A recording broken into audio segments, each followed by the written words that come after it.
दादी की सर्जरी के खर्च में अभी भी 350 लाख की कमी होती है, जिस पर मैं पूरी तरह कॉर्नर हो जाता हूँ और फिर मजबूरी में खुद को एक मिस्टीरियस के ऑनर को बेच देता हूँ। लेकिन उसका पहला टास्क ही मुझे शॉक कर देता है, जिस पर वो मुझे एक कोल्ड और एरोगेंट फ्लावर गर्ल लियू रुयान को चेस करने के लिए कहता है और फिर उसे फुली फॉल इन लव करवाकर बेरहमी से छोड़ देने को बोलता है। मैं अपना सिर झुकाकर अपनी फेड यूनिफॉर्म को देखता हूँ, जिस पर कपड़े इतने धुले हुए होते हैं कि रंग उड़ चुका होता है। ह्यूमिलेशन तो होता है, लेकिन फिर मैं सोचता हूँ कि बस दादी को बचा पाऊं तो ये सब क्या मायने रखता है, और फिर मैं दांत भींचकर ये डील एक्सेप्ट कर लेता हूँ। इसके बाद जैसे ही मैं ऑफिशियली इस चेस को शुरू करता हूँ, वो कोल्ड कैंपस क्वीन लियू रुयान धीरे धीरे और भी स्ट्रेंज बिहेव करने लगती है, जिस पर सिचुएशन और भी वियर्ड लगती है। एक हाई क्लास अपार्टमेंट के अंदर, जिसे मैं देख भी नहीं पाता, लियू रुयान एक मॉडिफाइड वॉइस वाले फोन के सामने खड़ी होती है और गुस्से में चिल्लाती है, तुम इडियट हो क्या? किसने कहा था फाइट क्रिसमम देने को? अभी जाओ और उस गली के कॉर्नर वाली स्ट्रॉबेरी फीलिंग केक लाओ, जिसके लिए 3 घंटे लाइन लगती है। अभी तुरंत जाओ। फिर आगे आखिरकार मुझे पता चलता है कि जिसने मुझे पैसे देकर खरीदा होता है वो कोई और नहीं बल्कि वही लियू रुयान होती है, जो बाहर से कोल्ड और अनटचेबल क्वीन लगती है,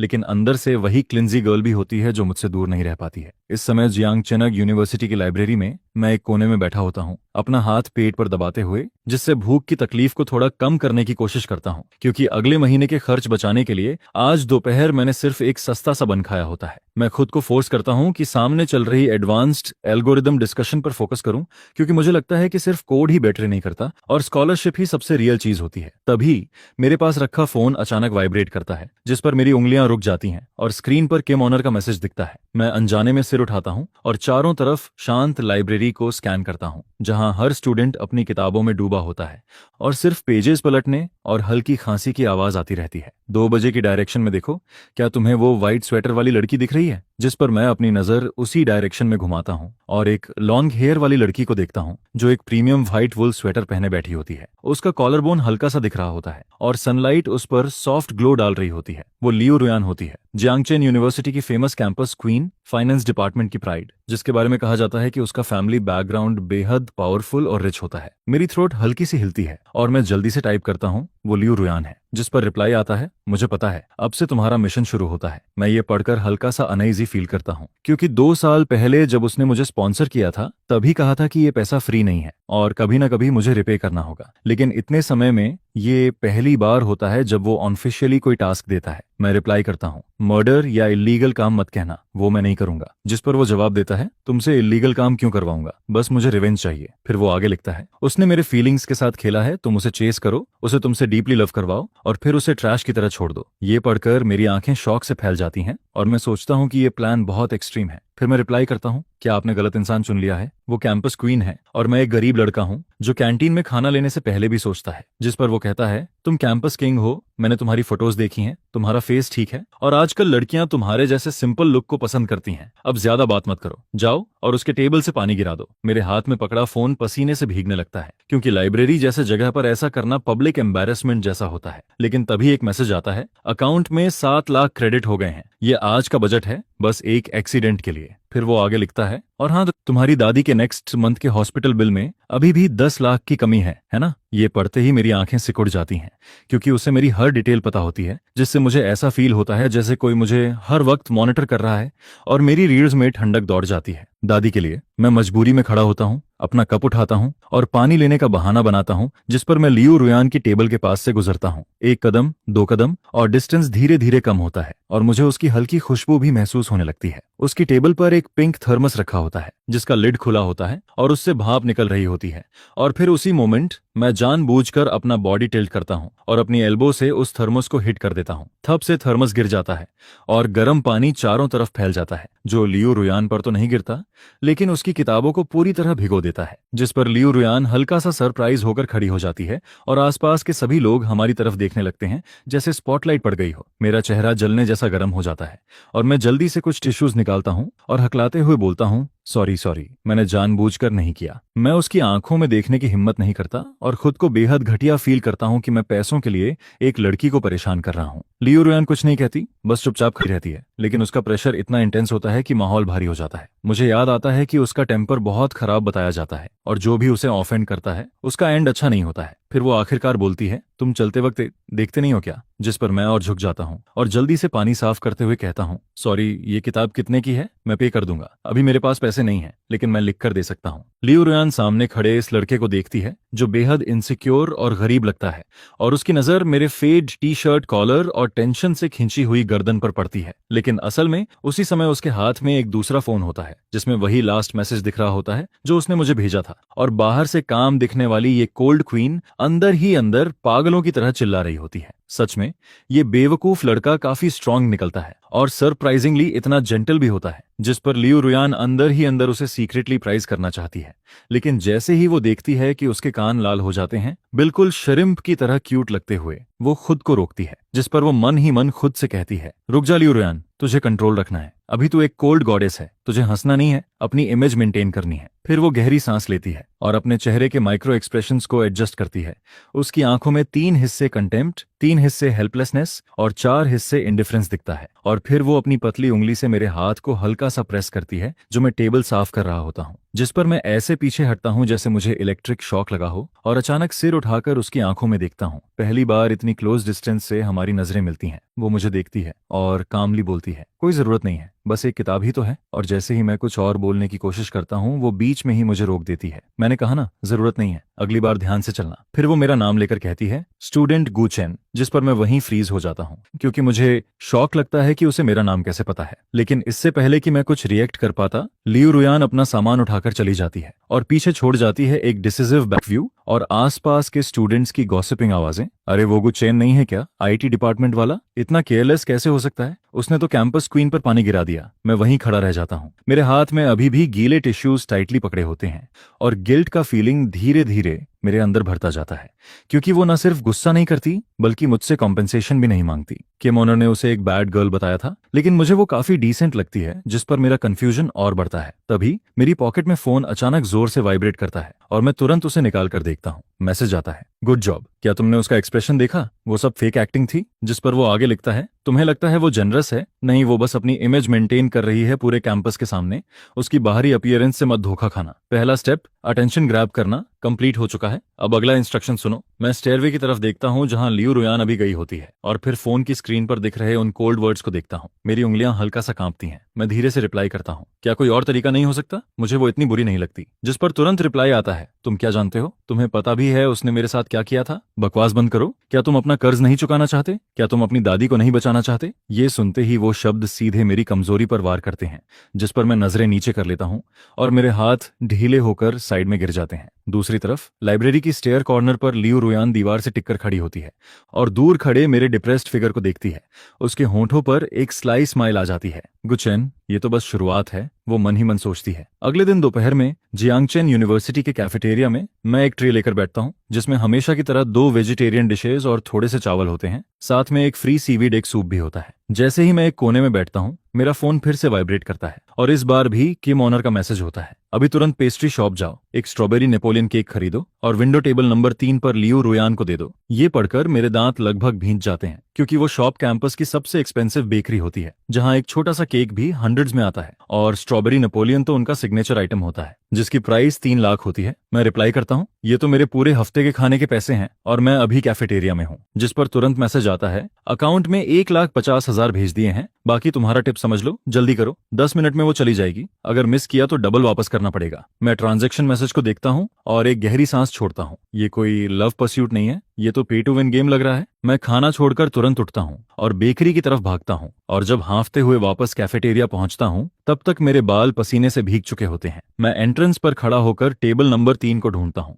जहां लियू रुयान बैठी होती है। भीड़ के बीच भी वो ऐसे शाइन कर रही होती है जैसे उसके चारों तरफ ऑरा हो। उसके सामने बहुत कम खाना होता है और वो बस थोड़ा सा सलाद खा रही होती है, और उसके सामने एक वेल ड्रेस्ड रिच बॉय बैठा होता है जिसका नाम शुकाई होता है, जो उसका परसिस्टेंट परस्यूअर होता है। इस समय वो उसे बटरिंग करते हुए मिल्क टी आगे बढ़ाता है और फ्लैटरिंग टोन में बात करता है। मेरे कदम वहीं रुक जाते हैं, क्योंकि मैं सोचता हूँ कि ऐसे सिचुएशन में जाना खुद की इंसल्ट करवाना है। तभी फोन में मैसेज आता है, उस शुकाई को देखा? वो बस एक स्टेपिंग स्टोन है, सीधे जाओ, केक टेबल पर रखो और कूल बनो। मैं फोन को देखता हूँ और शक करता हूँ कि क्या किम ओनर ने मुझ पर ट्रैकर लगा रखा है, क्योंकि उसे हर चीज पता होती है। लेकिन मजबूरी में मैं डीप ब्रेथ लेता हूँ, केक बॉक्स पकड़ता हूँ और कॉन्फिडेंट स्टेप्स के साथ उनकी तरफ बढ़ता हूँ। शुकाई अभी भी बोलता जा रहा होता है, रुयान, इस वीकेंड यॉट पार्टी में तुम्हें आना ही होगा, मैंने सबको बता दिया है। लेकिन लियू रुयान बोर्ड एक्सप्रेशन के साथ कहीं और खोई होती है, जैसे किसी का इंतजार कर रही हो, और मन ही मन सोचती है वो इडियट अभी तक आया क्यों नहीं। तभी एक लंबा सा फिगर उनकी टेबल पर शैडो डालता है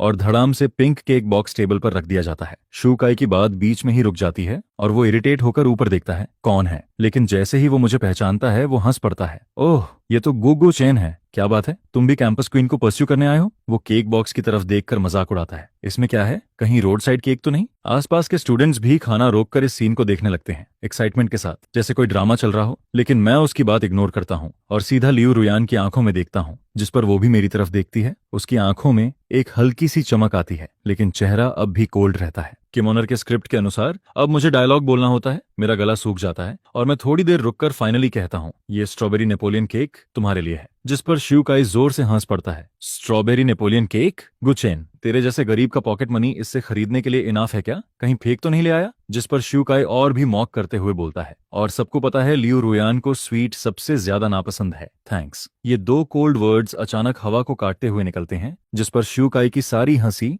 वहीं फ्रीज हो जाती है और आसपास का माहौल एक पल के लिए कंप्लीटली साइलेंट हो जाता है। फिर लियू रुयान कैजुअली बोलती है, आज थोड़ा लो शुगर फील हो रहा है, और वो सबके सामने पैकेजिंग खोल देती है, जिस पर वो डेलिकेट स्ट्रॉबेरी नेपोलियन केक साफ नजर आता है। वो एक स्ट्रॉबेरी पीस फोर्क से उठाकर अपने मुंह में डालती है। उसके रेड लिप्स और व्हाइट टीथ के साथ वो ज्यूसी स्ट्रॉबेरी और भी अट्रैक्टिव लगती है, जिस पर आसपास के लड़के अनजाने में अपनी थ्रोट स्वालो करते रहते हैं। टेस्ट भी बुरा नहीं है, वो कामली बोलती है और फिर मेरी तरफ देखती है। तुम स्पेशली ये लेने गए थे? जिस पर मैं पूरी तरह स्टंड रह जाता हूँ, और सिर्फ मैं ही नहीं, शुकाई भी शॉक में पड़ जाता है, क्योंकि पूरे कैंपस में लियू रुयान फेमस होती है कि वो गिफ्ट्स एक्सेप्ट नहीं करती। मैं धीरे से सिर हिलाता हूँ। मैंने देखा था कि तुम लंच में ज्यादा नहीं खाती हो। ये वर्ड्स अपने आप मेरे मुंह से निकल जाते हैं, जिस पर लियू रुयान का हाथ हल्का सा रुकता है और वो मेरी आंखों में देखती है, जहां जेन्युइन कंसर्न साफ दिखता है, और उसके दिल में चल रहा गेम थोड़ा सा अनस्टेबल होने लगता है। वो मन ही मन सोचती है, ये लड़का डिटेल में ऑब्जर्व भी करता है। फिर वो फोक नीचे रखती है और अपने बैग से एक मील कार्ड निकालकर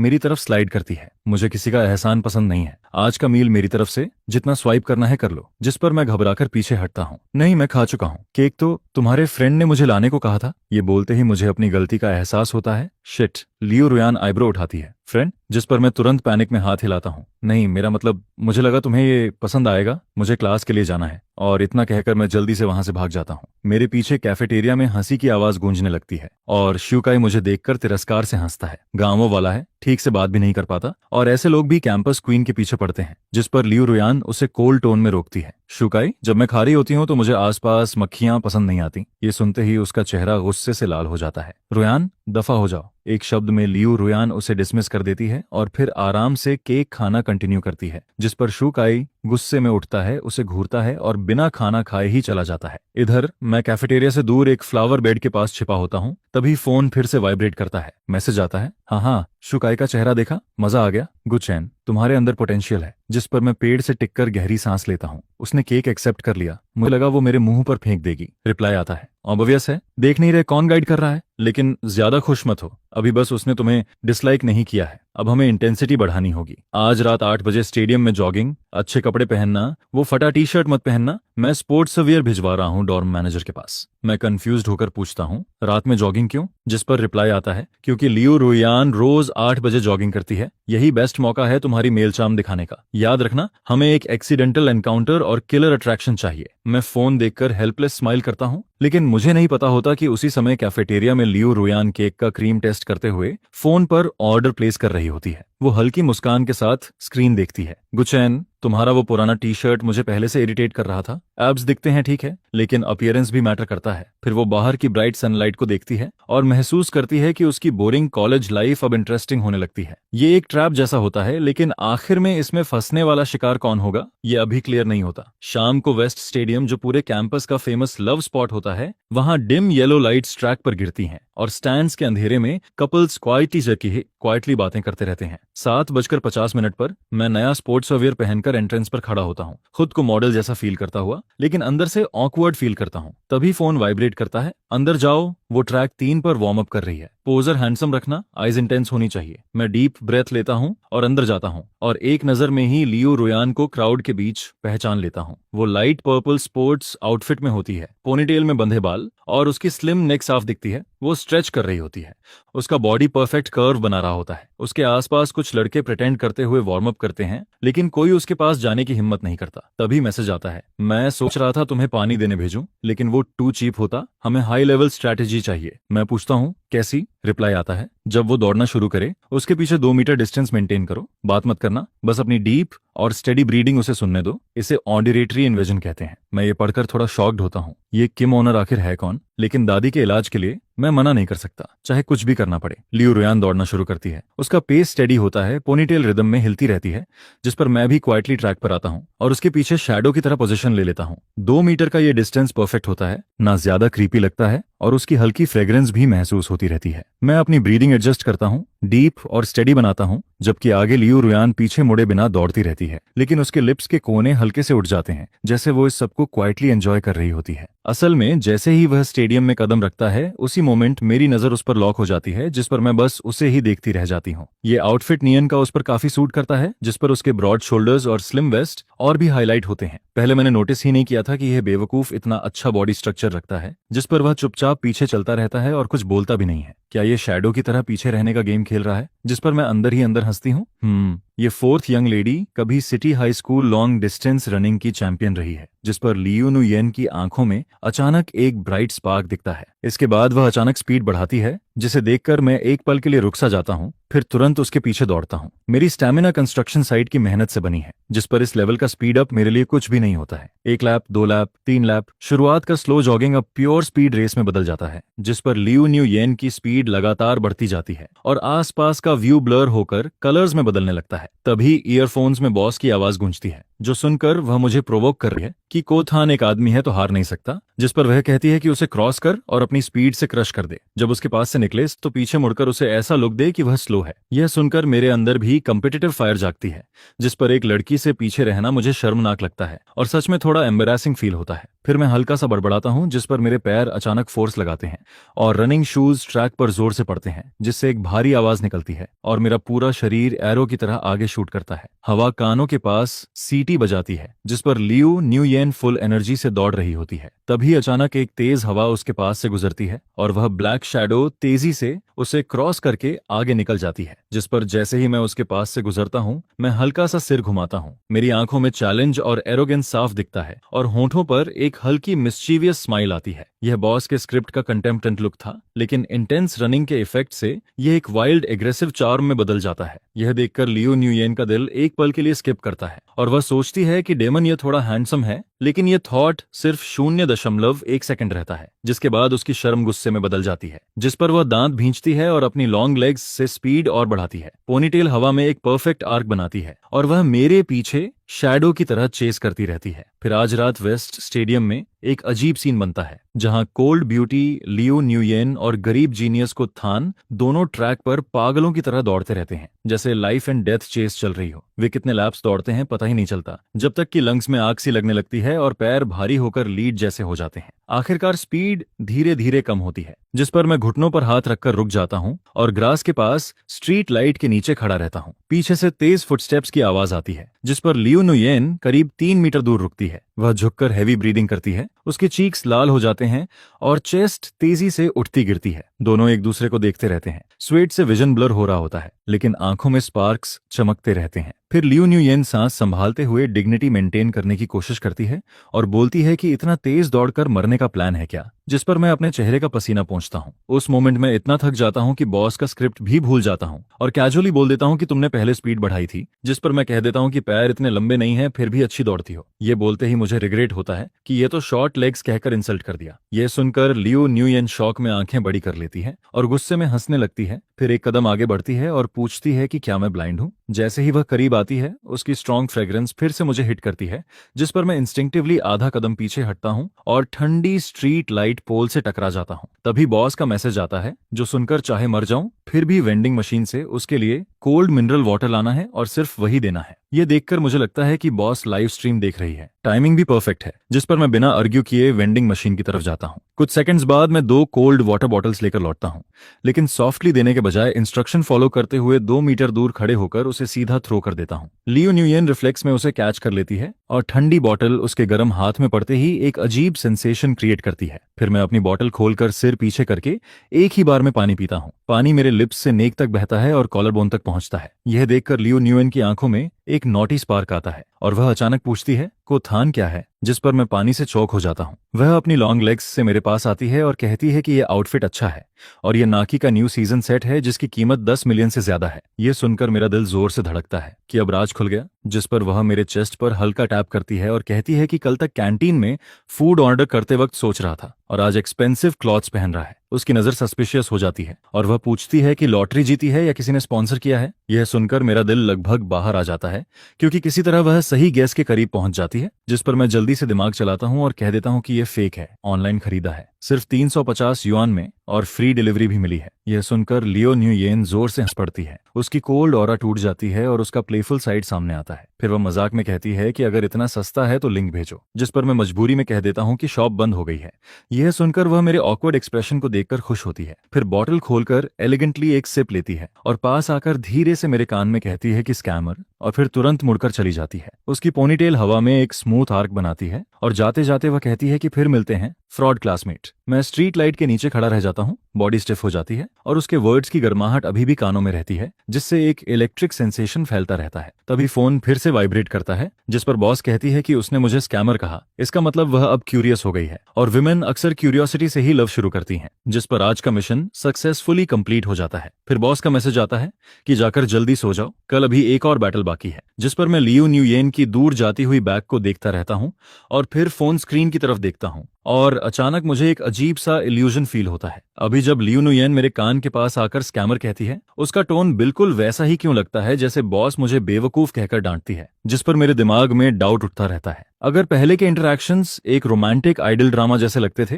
फुल पिंक बबल्स के साथ, तो इसके बाद जो होने वाला है वह एक रियल हॉरर मूवी जैसा अनएक्सपेक्टेड होता है। शुक्रवार रात 11 बजे मैं कन्वीनियंस स्टोर की नाइट शिफ्ट खत्म करके हॉस्टल लौटने वाला होता हूँ। तभी पॉकेट में रखा फोन अचानक रिंग करता है जिस पर एक स्पेशल मिशन आता है। लियो न्यूयेन बैक स्ट्रीट वाले लेट नाइट बारबेक्यू शॉप के पास है और बॉस कहती है कि मुझे तुरंत जाकर उसे पिक करना है। यह सुनकर मैं भौहें सिकोड़ता हूँ क्योंकि कर्फ्यू का टाइम करीब है और वह वहां अकेली क्या कर रही है। जिस पर बॉस बताती है कि उसका मूड खराब है और वह उस शॉप का कोल्ड नूडल्स खाना चाहती है और ज्यादा सवाल मत करो, लोकेशन ऑलरेडी भेज दी गई है। फिर वह वार्निंग देती है कि आज कुछ होने वाला है और उसे अच्छे से प्रोटेक्ट करना है। अगर उसके एक बाल को भी कुछ हुआ तो मुझसे हिसाब लिया जाएगा। मैं लोकेशन देखता हूँ जो 500 मीटर से भी कम दूर है, लेकिन एरिया की सिक्योरिटी अच्छी नहीं है जहां अक्सर गुंडे घूमते रहते हैं। जिस पर मेरे अंदर एक इंस्टिंक्टिव अनईजीनेस आती है और बिना सोचे मैं साइकिल लेकर तेजी से पेडल मारता हूँ। इसी समय एक अंधेरी गली में जो स्टोर से 2 ब्लॉक्स दूर है, लियो न्यूयेन सच में वहां होती है, लेकिन खाने के लिए नहीं बल्कि रास्ता रोककर उसे घेर लिया जाता है। वहां कोई रोमांटिक फूड स्टॉल नहीं होता, सिर्फ 3 ड्रंक गुंडे और एक बुल्ड आदमी फ्लोरल शर्ट में खड़ा होता है जिसके चेहरे पर बदतमीजी साफ दिखती है और वह लियो न्यूयेन को पहचान कर गंदी नजर से देखता है। वह लाइटर से खेलते हुए उसे घूरता है और कहता है कि 3 दिन से स्कूल गेट पर वेट कर रहा है और पूछता है कि रिच गाइस के साथ जा सकती है तो उनके साथ ड्रिंक क्यों नहीं कर सकती। लियो न्यूयेन ठंडी दीवार से टिककर खड़ी होती है। उसके हाथ में पेपर स्प्रे टाइटली पकड़ा होता है। फिंगर्स सफेद पड़ जाती हैं क्योंकि आज वह सच में अनलकी होती है और सिर्फ फ्रेश एयर लेने बाहर निकली थी बिना कार के। जिस पर यह लोग उसे टारगेट कर लेते हैं। वह ठंडे टोन में कहती है कि दूर हट जाओ और बताती है कि पुलिस को कॉल कर दिया है, लेकिन बार्ड आदमी हंसता है और कहता है कि यह एरिया कैमरा ब्लाइंड स्पॉट है, पुलिस आने से पहले सब हो जाएगा। इतना कहते ही वह अपना हाथ बढ़ाकर उसका रिस्ट पकड़ने की कोशिश करता है जिस पर लियो न्यूयेन की आईज शार्प हो जाती हैं और वह स्प्रे करने की कोशिश करती है, लेकिन वह आदमी एक्सपीरियंस्ड होता है और उसका हाथ मारकर स्प्रे गिरा देता है जो दूर नाली में गिर जाता है। फिर वह पास आकर हंसता है और कहता है कि उसे ऐसा फायरी एटीट्यूड पसंद है। तभी अचानक एक जोरदार आवाज आती है और एक पुरानी माउंटेन बाइक पूरी स्पीड से आकर बेल्ट आदमी की वेस्ट में टकराती है जिस पर वह जोर से चिल्लाता है और आगे गिरकर जमीन पर मुंह के बल गिर जाता है। बाकी 3 गुंडे आधे नशे से बाहर आ जाते हैं और अंधेरे में मैं अपनी टूटी हुई साइकिल एक तरफ फेंकता हूँ और धीरे धीरे खड़ा होता हूँ जिस पर मेरी दुबली बॉडी हवा में कमजोर लगती है, लेकिन मेरी आईज एक गुस्साए अकेले भेड़िए जैसी ठंडी होती हैं। फिर मैं धीमी लेकिन ठंडी आवाज में कहता हूं कि जरा हिलकर दिखाओ, जिस पर बाल्ड आदमी खून से भरा चेहरा उठाकर गुस्से में नाइफ निकालता है और अपने लोगों को अटैक करने को कहता है। तीनों गुंडे एक साथ मुझ पर टूट पड़ते हैं और अगले 2 मिनट लियो न्यूयेन के लिए सबसे लंबे बन जाते हैं। मुझे कोई मार्शल आर्ट्स नहीं आती, मैं सिर्फ स्ट्रीट फाइटिंग स्टाइल में जान की परवाह किए बिना लड़ता हूँ, जिस पर मैं एक पंच बचाकर सामने वाले की नाक पर जोर से मुक्का मारता हूँ और दूसरे को किक मारता हूँ। लेकिन आखिर में अकेला इंसान ज्यादा लोगों से कैसे जीतता, और उनके पास वेपन भी होता है। इस केओस में बेल्ट आदमी साइड से स्निक अटैक करता है, नाइफ की ब्लेड चमकती है, जिस पर लियू न्यूयेन चिल्लाती है कि केयरफुल। लेकिन मैं सुनकर भी डोड नहीं करता, क्योंकि मेरे पीछे वह खड़ी होती है। मैं टीथ भींचकर बॉडी ट्विस्ट करता हूं और लेफ्ट आर्म से अटैक ब्लॉक करता हूं, जिस पर नाइफ मेरी स्किन को काटता है और एक शार्प साउंड के साथ खून बहने लगता है, जो मेरी सफेद स्लीव को लाल कर देता है। मैं दर्द दबाकर कराहता हूं, लेकिन रुकता नहीं, और मौका देखकर बाल्ड आदमी के फेस पर हेडबट मारता हूं, जिस पर उसका खून छिटकता है और वह पीछे लड़खड़ाता है। मुझे भी डिजीनेस फील होती है और मेरे माथे से खून बहता है। तभी दूर से पुलिस सायरन सुनाई देती है, जिस पर गुंडे घबरा जाते हैं और भागने लगते हैं, जाते जाते धमकी देते हैं कि फिर मिलेंगे। गली फिर से शांत हो जाती है, जिस पर मेरा शरीर लड़खड़ाता है और मैं दीवार से टिककर नीचे बैठ जाता हूँ और मेरे आर्म से खून टपककर जमीन पर गिरता रहता है। यह देखकर लियो न्यूयेन दौड़कर मेरे सामने घुटनों पर बैठ जाती है। उसकी आईज में पहली बार पैनिक और डर साफ दिखता है। वह कांपती आवाज में कहती है कि मैं बहुत खून बहा रहा हूं, और जल्दी से टिश्यूज निकालकर वन दबाने की कोशिश करती है, लेकिन डर से उसके हाथ कांपते रहते हैं। मैं वीक स्माइल के साथ कहता हूं कि रो मत, ये बस छोटा सा कट है, और इंस्टिंक्टिवली उसके आंसू पोंछने के लिए हाथ उठाता हूं, लेकिन अपने गंदे खून से भरे हाथ देखकर रुक जाता हूं। यह देखकर वह गुस्से और दर्द में चिल्लाती है कि मैं बेवकूफ हूं क्या, नाइफ था फिर डॉज क्यों नहीं किया, जिस पर उसकी आंखों से आंसू गिरते हैं और मेरे हाथ पर पड़ते हैं, जो मुझे अंदर तक हिला देते हैं। फिर मैं धीरे से कहता हूं कि अगर डॉज करता तो वह उसे लग जाता, और मेरी आवाज कमजोर पड़ती जाती है। यह सुनकर लियू न्यूयन एकदम चुप हो जाती है। उसका दिल जोर से धड़कता है, क्योंकि इस फेक दुनिया में जहां लोग उसके पास मनी, ब्यूटी, इश्क के लिए आते हैं, वहां पहली बार कोई उसके लिए सच में खड़ा होता है। सिर्फ यह बेवकूफ ही है जो सिर्फ 7 मिलियन मिशन फी के लिए अपनी जान दांव पर लगाकर उसके सामने खड़ा हो जाता है, जिस पर यह डील उसके लिए भारी लॉस बन जाती है। लियू न्यूयेन हल्का सा नाक सुड़कती है और अपने इमोशंस को कंट्रोल करने की कोशिश करती है। फिर कहती है कि मेरा हाथ पकड़ो, मैं तुम्हें हॉस्पिटल लेकर जाती हूँ। मैं उठते हुए मना करता हूँ कि हॉस्पिटल नहीं जाना, वह बहुत एक्सपेंसिव होता है। हॉस्टल जाकर एंटीसेप्टिक लगा लूंगा, 1 डीप नहीं है, स्टिचिंग की जरूरत नहीं है। जिस पर पहली बार लियू न्यूयन का डोमिनेटिंग साइड बाहर आता है और वह सख्त आवाज में कहती है कि चुप रहो। मैंने कहा हॉस्पिटल जाना है तो जाना है, एक्सपेंसेस मैं दूंगी, कंपेंसेशन भी मैं दूंगी, और अगर एक वर्ड और बोला तो मैं यहीं रो दूंगी। मैं उसके चेहरे की तरफ देखता हूँ। मेकअप थोड़ा स्मज हो चुका होता है, लेकिन उसकी थ्रेट बिल्कुल रियल लगती है, जिस पर मुझे अचानक पेन भी कम फील होने लगता है, जैसे कोई फोर्स मुझे कंट्रोल कर रहा हो, और मैं हल्का सा सिर हिला देता हूँ कि ठीक है, तुम्हारी बात मानता हूँ। फिर लियू न्यूयन मुझे सहारा देकर गली से बाहर लाती है और एक टैक्सी रोकती है, जिस पर राइड के दौरान मेरी कॉन्शियसनेस थोड़ी ब्लर होने लगती है और वह धीरे से मेरा सिर अपने शोल्डर पर रख देती है। उसका मूवमेंट बहुत जेंटल होता है, जैसे कोई ट्रेजर संभाल रही हो। फिर वह धीरे से मेरे कान में कहती है कि आगे से सिर्फ वही मुझे बली कर सकती है, बाकी कोई नहीं। जब मैं जागता हूँ तो मुझे लगता है जैसे हेवन में आ गया हूँ, जिस पर सामने सफेद सीलिंग दिखती है और मैं किसी हार्ड आयरन बेड पर नहीं बल्कि सॉफ्ट मेमोरी फोम बेड पर लेटा होता हूँ। मैं उंगलियां हिलाता हूँ, जिस पर लेफ्ट आर्म में हल्का दर्द महसूस होता है, जो रिमाइंड करता है कि मैं अभी जिंदा हूँ। तभी साइड से लियू न्यूयन की कोल्ड वॉइस आती है कि उठ गए, जिस पर मैं सिर घुमाकर देखता हूँ और फोकस करते ही उसे सोफा पर बैठा देखता हूँ। उसने कपड़े बदल लिए होते हैं, कल का ब्लड स्टैंड स्पोर्ट्स आउटफिट गायब होता है और उसकी जगह एक ब्लैक सिल्क शर्ट होती है, जो उसे और क्लासी बनाती है। वह हाथ में नाइफ लेकर एप्पल पील कर रही होती है, जिस पर उसका पोज ऐसा होता है जैसे कोई आर्ट बना रही हो, लेकिन रिजल्ट बिल्कुल खराब होता है। एप्पल का शेप बिगड़ चुका होता है और अनइवन कट दिखता है। मैं कुछ बोलने की कोशिश करता हूँ, लेकिन गला सूखा होता है, जिस पर लियू न्यूयन तुरंत उठती है, वार्म वाटर लेकर मेरे पास आती है और कहती है कि पहले पानी पियो, कुछ मत बोलो। मैं शर्माते हुए खुद लेने की कोशिश करता हूँ, लेकिन वह मना कर देती है और कहती है कि हाथ मत हिलाओ, अभी स्टिचिंग हुई है, माउथ खोलो। मैं मजबूरी में उसकी बात मानकर पानी पीता हूँ, जिस पर धीरे धीरे मेरी कॉन्शियसनेस क्लियर होने लगती है। फिर मैं पूछता हूँ कि यह जगह कौन सी है। चारों तरफ देखकर मुझे फ्लैट स्क्रीन टीवी और लग्जरी सेटअप दिखता है और बाहर विंडो से रिवर व्यू नजर आता है, जो हॉस्पिटल जैसा नहीं लगता। जिस पर लियू न्यूयन कैजुअली कहती है कि यह प्राइवेट वीआईपी वार्ड है, हार्मनी प्राइवेट हॉस्पिटल का, जहां पब्लिक हॉस्पिटल की भीड़ नहीं होती। ये सुनकर मेरा दिल एक पल के लिए रुकता है, क्योंकि यह जगह बहुत एक्सपेंसिव होती है और एक रात का खर्च भी बहुत ज्यादा होता है। जिस पर मैं हेजिटेंट होकर कहता हूं कि मेरे पास इंश्योरेंस है, नॉर्मल हॉस्पिटल ठीक रहेगा, लेकिन वह बिना देखे ही कहती है कि चुप रहो, 700 मिलियन ऑलरेडी एडवांस दे चुकी हूं, कम पड़े तो और दूंगी, और अगर पैसे की बात की तो नर्स से मोटी नीडल लगवा दूंगी। यह सुनकर मैं तुरंत चुप हो जाता हूं, क्योंकि इतनी बड़ी रकम मैंने जिंदगी में कभी नहीं देखी और यही रिच लोगों की दुनिया होती है। रूम में अजीब सी साइलेंस फैल जाती है, सिर्फ एप्पल काटने की आवाज आती है। तभी मेरे पास रखा फोन वाइब्रेट करता है, जिस पर मैं इंस्टेंटली समझ जाता हूँ कि बॉस का मैसेज है। मैं लियो न्यूयन की तरफ देखता हूँ, जो अभी भी एप्पल में बिजी होती है, जिस पर मैं धीरे से फोन उठाकर ब्लैंकेट के अंदर अनलॉक करता हूँ। मैसेज आता है कि जिंदा हो या नहीं, जिस पर मेरे हाथ हल्का कांपते हैं और मैं रिप्लाई करता हूँ कि हॉस्पिटल में हूँ। बॉस फिर पूछती है कि लियो न्यूयन क्या कर रही है, कहीं वह मुझे छोड़कर चली तो नहीं गई। मैं चुपके से उसकी तरफ देखता हूँ। वह पूरी फोकस से एप्पल को बनी शेप देने की कोशिश कर रही होती है, जिस पर बॉस का मैसेज आता रहता है कि वह सिर्फ शो ऑफ करती है, अभी फोन चला रही होगी या सेल्फीज ले रही होगी। मैं उसे देखता हूँ। उसकी नोज पर पसीने की छोटी बूंदें दिखती हैं और वह जेन्युइनली मेहनत कर रही होती है, जिस पर मुझे हंसी आने लगती है। तभी लियो न्यूयेन फाइनली अपना मास्टरपीस पूरा करती है और प्लेट लेकर मेरे सामने आती है। उसके चेहरे पर प्राउड एक्सप्रेशन होता है, जैसे कॉम्प्लीमेंट का इंतजार कर रही हो, और कहती है कि खाओ, पहली बार बनाया है, दिखने में खराब है लेकिन टेस्ट सेम है। मैं उन वियर्ड शेप्ड एप्पल पीसेस को देखता हूँ और अंदर एक वार्म फीलिंग उठती है। फिर उसे थैंक्स बोलकर एक पीस खाता हूँ। वह मुझे ध्यान से देखती है और पूछती है कैसा है, जिस पर मैं ऑनेस्टली कहता हूँ कि बहुत स्वीट है, और उसके लिप्स पर हल्की स्माइल आ जाती है। लेकिन तभी उसका फोन बजता है। वह स्क्रीन देखती है और उसका एक्सप्रेशन तुरंत डार्क हो जाता है और वह गुस्से में धीरे से बोलती है कि आइडियट्स। मैं पूछता हूँ क्या हुआ, जिस पर वह थोड़ी देर हेजिटेट करती है और फोन मेरी तरफ घुमा देती है और कहती है खुद देख लो, तुम फेमस हो गए हो। वह जियांगचेन यूनिवर्सिटी का ऑफिशियल फोरम होता है, जहां टॉप पर पिंड पोस्ट दिखता है, जिसमें लिखा होता है कि लेट नाइट इंसिडेंट में पुअर स्टूडेंट और कैंपस ब्यूटी लियो न्यूयन घायल हुए। क्या ये हीरो सेविंग ब्यूटी है या कोई ट्रैप?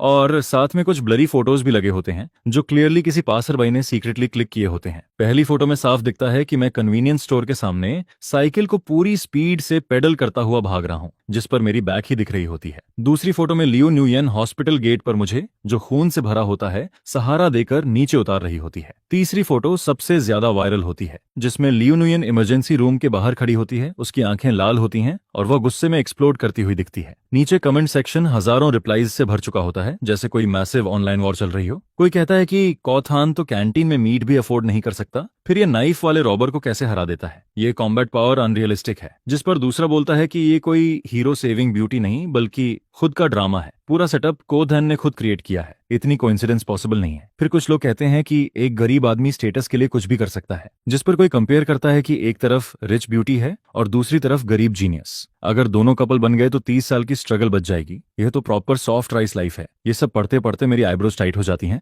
क्योंकि मुझे फीनिक्स मैन और चीप ट्रिक कहकर टारगेट किया जा रहा होता है। तभी लियो न्यूयन अचानक फोन छीन लेती है और कहती है कि मत देखो, ये लोग बस फ्री बैठे हैं, काम नहीं है। ऊपर से वह काम दिखती है, लेकिन अंदर से पूरी तरह गुस्से में होती है, जिस पर वह मन ही मन सोचती है कि मेरे आदमी को फीनिक्स मैन बोलने की हिम्मत कैसे हुई। फिर वह खड़ी होकर बोलती है कि मैं वॉशरूम जा रही हूँ और अंदर जाकर डोर लॉक करती है। फिर तुरंत अपना बैकअप फोन निकालती है और दूसरे अकाउंट में स्विच करती है। उसके फिंगर्स इतनी तेजी से टाइपिंग करते हैं कि जैसे आफ्टर इमेज दिखता है, और वह कमेंट्स में रिप्लाई करना शुरू करती है कि रूमर फैलाने वालों को लीगल एक्शन झेलना पड़ेगा। वह गुस्से में लिखती है कि कोथान के आर्म में 8 स्टिचेस लगे हैं, नर्व डैमेज तक हो सकता था, और जो खुद कावर्ड हैं वही दूसरों की ब्रेवरी पर शक करते हैं। फिर वह कहती है कि अगर कोई रिच गर्ल किसी को सपोर्ट करना चाहे तो उसमें दूसरों का क्या जाता है, ये लाइफ रिस्किंग काइंडनेस है, कोई चीप डील नहीं। इतना लिखने के बाद भी उसका गुस्सा शांत नहीं होता, जिस पर वह वीचैट खोलती है और एक कॉन्टैक्ट ढूंढती है जिसका नाम प्रोफेशनल ओपिनियन कंट्रोलर होता है, और उसे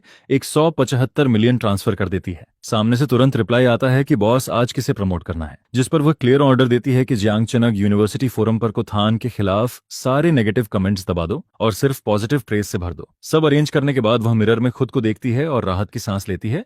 फिर हल्का मुस्कुराते हुए कहती है कि देखो कोथान, मैं तुम्हारे लिए कितना कर रही हूँ। इसके बाद वह अपना कोल्ड एक्सप्रेशन वापस लाती है और बाहर आ जाती है। जब वह वापस बेड के पास आती है तो देखती है कि मैं फोन को घूरते हुए लॉस्ट सा बैठा हूँ, जिस पर वह पूछती है क्या हुआ। मैं अजीब एक्सप्रेशन के साथ कहता हूं कि फोरम का मूड अचानक बदल गया है, जिस पर वह पास आकर देखती है। अब कमेंट सेक्शन पूरी तरह बदल चुका होता है, जहां लोग लिख रहे होते हैं कि कोथान कितना हैंडसम है, उसका broken yet strong vibe amazing है और वह असली मर्द है, रिच स्पॉइल्ड बॉयज से कहीं बेहतर। कोई लिखता है कि वह अंधेरे में भी स्टार्स को देखता है और अपनी लड़की को प्रोटेक्ट करता है। ये रियल लाइफ रिडेम्पशन स्टोरी है। ये सब देखकर मैं हैरान रह जाता हूं और कहता हूं कि यह थोड़ा ज्यादा नहीं हो गया, जिस पर लियो न्यूयन हंसी रोकते हुए सीरियस बनकर कहती है कि यह बस लोगों की सही जजमेंट है, जस्टिस हमेशा लोगों के दिल में होता है। मैं उसके इनोसेंट फेस को देखता हूँ, जैसे उसे कुछ पता ही नहीं, और मेरे दिमाग में एक अजीब थॉट आता है कि बॉस ने अभी रिप्लाई क्यों नहीं किया। और जैसे ही लियू न्यूयेन वॉशरूम गई तभी पब्लिक ओपिनियन कैसे बदल गया। लेकिन मैं तुरंत इस थॉट को हटा देता हूँ क्योंकि बॉस एक आदमी है और लियू न्यूयेन से नफरत करता है। दोनों एक साइड पर नहीं हो सकते। तभी लियू न्यूयेन अचानक बोलती है कि डॉक्टर ने कहा है कि मुझे 2 दिन और ऑब्जर्वेशन में रहना होगा और इन 2 दिनों में वह मेरी केयर करेगी। मुझे काम पर जाने की जरूरत नहीं, वह लीव मैनेज कर देगी। मैं कुछ बोलने की कोशिश करता हूँ कि बॉस का मिशन अभी बाकी है, लेकिन वह बीच में रोक देती है और कहती है कि अभी मेरा काम सिर्फ रिकवर करना है। उसका टोन बिल्कुल बॉस जैसा होता है, जिस पर मैं बिना सोचे सिर हिला देता हूँ। तभी मेरे फोन में बॉस का नया मैसेज आता है कि अब जब पब्लिक मुझे हीरो मान रही है तो इस मोमेंटम का फायदा उठाओ और लियू न्यूयेन की गिल्ट को पीक पर पहुंचाओ। 3 दिन बाद मैं डिस्चार्ज होकर बाहर आता हूँ। आर्म पर अभी भी बैंडेज होता है, लेकिन मैं उस रॉयल ट्रीटमेंट से परेशान हो चुका होता हूँ जहां मुझे हर चीज सर्व की जा रही होती है। लियू न्यूयेन हर दिन मेरे लिए एक्सपेंसिव मील्स अरेंज करती है जो मुझे और ऑकवर्ड फील कराता है। जब मैं हॉस्टल लौटता हूँ तो रूममेट्स मुझे एडमिरेशन से देखते हैं और मजाक में कहते हैं कि रिच बन जाओ तो हमें मत भूलना, और पूछते हैं कि क्या लियू न्यूयेन ने सच में मेरे लिए एप्पल काटा था और क्या उसके पील्स ऑक्शन कर सकते हैं। मैं समहोव उनकी बातें हैंडल करता हूँ और बेड पर जाकर कर्टेन बंद कर देता हूँ। फिर फोन निकालकर बॉस को कॉल करता हूँ क्योंकि हॉस्पिटल में लियू न्यूयेन मुझे इतना क्लोजली वॉच कर रही थी कि रिपोर्ट करने का चांस नहीं मिला। कॉल कनेक्ट होता है और दूसरी तरफ से बॉस की हैवी मेल वॉइस आती है जिस पर मैं बताता हूँ कि डिस्चार्ज हो गया हूँ। वह कामली कहता है कि उसने सब देख लिया है और मैं अच्छा काम किया है और ये सफरिंग ट्रिक पुरानी है लेकिन लियू न्यूयेन जैसी इमोशनली एम्प्टी वुमन पर इफेक्टिव है। फिर वह पूछता है कि क्या अब वह पूरी तरह मेरे कंट्रोल में है, जिस पर मैं हल्का सा फ्राउन करता हूँ क्योंकि मुझे ये ट्रिक वाला वर्ड पसंद नहीं आता। मैं ऑनेस्टली कहता हूँ कि उस रात मैं सच में उसे बचाना चाहता था, कोई कैलकुलेशन नहीं थी और वह वैसी नहीं है जैसी बॉस सोचता है क्योंकि उसने हॉस्पिटल में मेरी बहुत केयर की है और वह एक्चुअली काइंड है। यह सुनकर दूसरी तरफ 3 सेकंड तक साइलेंस छा जाता है। इस समय गर्ल्स हॉस्टल के एक सिंगल लग्जूरियस रूम में लियू रुयान अपने बेड पर उल्टा लेटी होती है और अपने दिल से एक जायंट टेडी बियर को हक किए रहती है जिसे उसने अभी हाल ही में खरीदा था। यह सुनते ही उसके होंठों के किनारे हल्का सा स्माइल आता है जिस पर वो एक्साइटमेंट में बेड पर एक रोल लेती है और मन ही मन सोचती है कि चलो, उसमें अभी भी थोड़ी ह्यूमैनिटी बाकी है। बेकार में इस मिस्सी ने उसके लिए चाय पानी सर्व नहीं किया, जिस पर अगले ही पल उसे अपनी आइडेंटिटी याद आती है। वह किम चू है और वही क्रेडिटर है जिसे लियू रुयान ने पहले हर्ट किया था। इसके बाद ईयरफोन से एक ठंडी हंसी की आवाज सुनाई देती है। लियांगशान, गुचेन, तुम्हारा दिमाग खराब हो गया है क्या? ये सब बस उसकी एक्टिंग है। वह तुम्हारी केयर करके अपने अंदर की मोरल सुपीरियरिटी को सेटिस्फाई कर रही है। जिस पर किमचू की आवाज और भी ठंडी हो जाती है। क्या तुम उसके लिए सॉफ्ट हो गए हो? जवाब दो। यह सुनकर मेरा फोन पकड़ने वाला हाथ कस जाता है। मैं नहीं हूं। मैं तुरंत डिनाई करता हूं, लेकिन मेरी आवाज में कॉन्फिडेंस नहीं होता। मैं बस इतना फील करता हूं कि क्या हमने उसे गलत समझ लिया था। शायद उस साल। जिस पर किमचू गुस्से में बीच में ही रोक देता है, कोई मिसअंडरस्टैंडिंग नहीं है। अपनी आइडेंटिटी याद रखो। तुम मुझ पर एक लाइफ ओवे करते हो। अब मैं चाहता हूं कि तुम अपनी लॉयल्टी प्रूव करो। मैं एक गहरी सांस लेता हूं। आप क्या चाहते हैं कि मैं क्या करूं? इसके बाद किमचू बोलता है कि इस वीकेंड जियांग चनग यूनिवर्सिटी में एक चैरिटी ऑक्शन पार्टी होने वाली है। लियू रुयान स्टूडेंट काउंसिल की आर्ट हेड के रूप में अपनी सबसे प्रेशियस चीज ऑक्शन में रखेगी। जिस पर वह थोड़ी देर रुकता है और उसकी टोन और भी डार्क हो जाती है। मैं चाहता हूं कि तुम उसके कंपेनियन बनकर वहां जाओ। फिर ऑक्शन के दौरान चाहे वह जो भी आइटम निकाले, तुम सबके सामने उसे फेंक कहोगे। मैं चाहता हूं कि तुम पूरे एलीट क्राउड के सामने उसकी रेप्यूटेशन को बिना किसी मेसी के क्रश कर दो। यह सुनकर मेरी आंखें सिकुड़ जाती हैं। यह बहुत ज्यादा है। मैं तुरंत मना कर देता हूं। यह एक चैरिटी इवेंट है और अगर वह सच में उसकी फेवरेट चीज है तो ऐसा करना उसकी रेप्यूटेशन डिस्ट्रॉय कर देगा। जिस पर किमचू की आवाज बदल जाती है। तुम्हें उस पर दया आ रही है? गुचेन, ये मत भूलो, अगले महीने तुम्हारी ग्रैंड मदर की इंपोर्टेड मेडिसिन अभी कस्टम्स में अटकी हुई है और सिर्फ मैं ही उसे निकलवा सकता हूँ। ये एक साफ थ्रेट होता है। मेरी सांसें तेज हो जाती हैं। एक तरफ किमचू का एहसान और मेरी ग्रैंड मदर की लाइफ है और दूसरी तरफ वह लड़की है जो ऑकवर्ड तरीके से हॉस्पिटल बेड के पास मेरी केयर करती थी। इसके बाद मैं दांत भींच कर कहता हूँ, कोई और टास्क दे दो। मैं गेम में उसे 100 बार किल कर सकता हूँ, एरेंज कर सकता हूँ, मेहनत वाला काम कर सकता हूँ, लेकिन सबके सामने किसी लड़की को इंसल्ट करना, ये मैं नहीं करूंगा। जिस पर कॉल अचानक कट हो जाती है। मैं ब्लैक स्क्रीन को देखता रहता हूँ और अंदर इरिटेशन बढ़ती जाती है। फिर मैं फोन को साइड में रखता हूँ, बेड पर लेटकर सीलिंग को खाली नजरों से देखता रहता हूँ। दूसरी तरफ लियू रुयान गुस्से में फोन फेंक देती है और अचानक उठकर बैठ जाती है। यह स्टबर्न आइडियट। वह टेडी बेयर को पकड़कर अपना गुस्सा निकालती है। मैं तुम्हें मौका दे रही हूँ स्ट्रगल के जरिए एक स्ट्रांग इमेज बनाने का, लेकिन तुम स्क्रिप्ट के हिसाब से एक्ट ही नहीं कर रहे हो, तो मैं नेक्स्ट स्टेप कैसे लूं? लेकिन जैसे ही उसका गुस्सा कम होता है, उसके दिल में एक अजीब सी स्वीटनेस भरने लगती है। वह मुझे प्रोटेक्ट कर रहा है। किमचू की थ्रेट के बावजूद, ह्यूज डेट के बावजूद, वह मेरी डिग्निटी बचाने का चॉइस करता है। जिस पर लियू रुयान टेडी को सीने से लगाकर सॉफ्टली उसकी फर पर सिर टिकाती है और उसकी आंखें ड्रीमी हो जाती हैं। गुचैन, अगर तुम ऐसे हो तो मैं तुम्हारे साथ सच में खेल कैसे पाऊंगी। इसके बाद वह एक लंबी सांस लेती है और फिर से फोन उठाती है। अगर तुम खुद से एक्ट नहीं कर रहे तो मैं तुम्हें फोर्स करूंगी। अगले दिन लाइब्रेरी में मैं अपने पेंडिंग असाइनमेंट्स पूरा कर रहा होता हूँ, जिस पर अचानक एक शैडो मेरे सामने गिरती है। लियू रुयान कब सामने आकर खड़ी हो जाती है मुझे पता ही नहीं चलता। मैं ऊपर देखता हूँ, तुम यहाँ क्यों आई हो? जिस पर वह अपने बैग से एक गोल्डन इनविटेशन कार्ड निकालती है और मेरे सामने रख देती है। शनिवार रात एक चैरिटी ऑक्शन पार्टी है, मुझे एक कंपेनियन चाहिए, क्या तुम फ्री हो? मैं इनविटेशन को देखता हूँ और किम चू की वार्निंग याद आती है। अगर मैं नहीं गया तो ग्रैंड मदर की मेडिसिन सच में रुक सकती है, और अगर गया तो मुझे वह क्रूअल टास्क करना पड़ेगा। थोड़ा हेजिटेट करने के बाद मैं कहता हूँ, मेरे पास फॉर्मल क्लॉथ्स नहीं है और मैं ऐसे इवेंट्स के लिए सूटेबल भी नहीं हूँ। जिस पर वह कैजुअली कहती है, क्लोथ्स मैंने तैयार कर लिए हैं। फिर वह चिन को हाथ पर टिकाकर मुझे देखती है। गुचेन, तुमने मुझे सेव किया था और अब पूरे कैंपस में हमारे बारे में रूमर्स फैल रहे हैं। अगर तुम नहीं आए तो लोग सोचेंगे कि मैं अनग्रेटफुल हूँ। ये रीजन इतना स्ट्रांग होता है कि मैं कुछ कह नहीं पाता। उसकी उम्मीद भरी आंखों को देखकर मैं आखिरकार मान जाता हूँ। ठीक है, मैं चलूंगा, लेकिन अंदर ही अंदर मैं कसम खाता हूँ कि मैं वहां इनविजिबल बनकर रहूंगा। चाहे किमचू कुछ भी कहे, मैं उसे इंसल्ट नहीं करूंगा। ज्यादा से ज्यादा मैं पैसे उधार नहीं लूंगा, मैं ब्लड डोनेट करूंगा, एक्स्ट्रा जॉब्स करूंगा। जिस पर लियू रुयान की आंखों में तुरंत खुशी भर जाती है। तो तय रहा, शनिवार शाम 5 बजे मैं डॉर्म के नीचे तुम्हारा इंतजार करूंगी। यह कहकर वह उठती है और जाने लगती है, लेकिन कुछ कदम चलने के बाद रुकती है, पीठ मेरी तरफ करके कहती है, हाँ, उस दिन मैं एक पेंटिंग ऑक्शन करूंगी जिसमें मैंने एक बहुत इंपॉर्टेंट पर्सन को ड्रॉ किया है। उस समय मुझे सपोर्ट करना। मैं उसकी जाती हुई बैग को देखता हूँ और मेरे दिल की धड़कन एक पल के लिए रुकती है। वह इंपॉर्टेंट पर्सन कौन है? किमचू या फिर वजिकाई?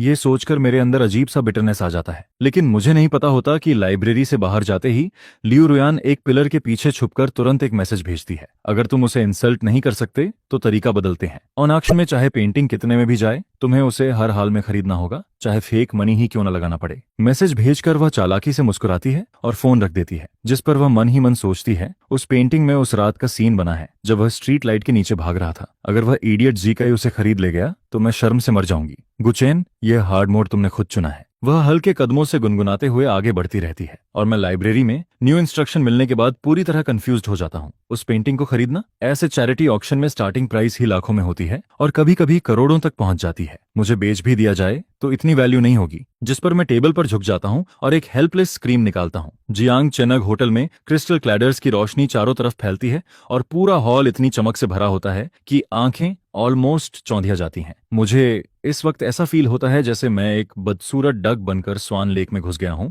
जिस पर चारों तरफ जियांग चेनग के बड़े बड़े एलीट लोग खड़े होते हैं और हर एक आदमी जब वाइन ग्लास लेकर मेरे पास से गुजरता है तो उसकी नजरें ऐसे होती हैं जैसे वह किसी प्रोडक्ट की कीमत लगा रहा हो। जिस पर मेरी पॉकेट में रखा फोन वाइब्रेट करता है और मैसेज आता है, सुनो, आज रात की मेन कैरेक्टर लियू रुयान है, लेकिन आज का हंटर तुम हो। ऑक्शन शुरू होने वाला है और चाहे लियू रुयान कोई भी आइटम रखे, वह इडियट जी का जरूर तुम्हारे साथ कम्पीट करेगा। तुम्हारा सिर्फ एक मिशन है, किसी भी हालत में उससे ज्यादा बिड लगानी है और किसी भी कीमत पर जीकाई को जीतने मत देना। ये पढ़ते ही मैं स्क्रीन को घूरता रह जाता हूँ और मेरी उंगलियां सफेद पड़ जाती हैं। बॉस, आप मजाक कर रहे हैं क्या? यहाँ स्टार्टिंग प्राइस ही लाखों में है और मेरे पास तो कार्ड में सिर्फ 7 लाख ही हैं। मैं बिड कैसे करूंगा? जिस पर रिप्लाई आता है, अपनी लाइफ लगाकर बस बोर्ड उठाने की हिम्मत करो, पैसे का इंतजाम मैं कर दूंगा, लेकिन अगर जी का जीत गया तो तुम्हारी ग्रैंडमदर की मेडिसिन कल से बंद हो जाएगी। अब खुद डिसाइड करो। यह सुनकर मैं गहरी सांस लेता हूँ और फोन पॉकेट में डाल देता हूँ। गले में जैसे कुछ अटकता है और यह सफोकेशन मुझे पागल करने लगता है। जिस पर स्टेज से होस्ट की आवाज गूंजती है, डियर गेस्ट्स, आपका स्वागत है जियांग चेनग यूनिवर्सिटी के एनुअल चैरिटी ऑक्शन नाइट में। यह सुनकर मेरे थॉट्स टूट जाते हैं और ऑक्शन ऑफिशियली शुरू हो जाता है। मैं मजबूरी में अपनी सीट पर वापस आता हूँ और मेरी सीट फ्रंट रो में होती है,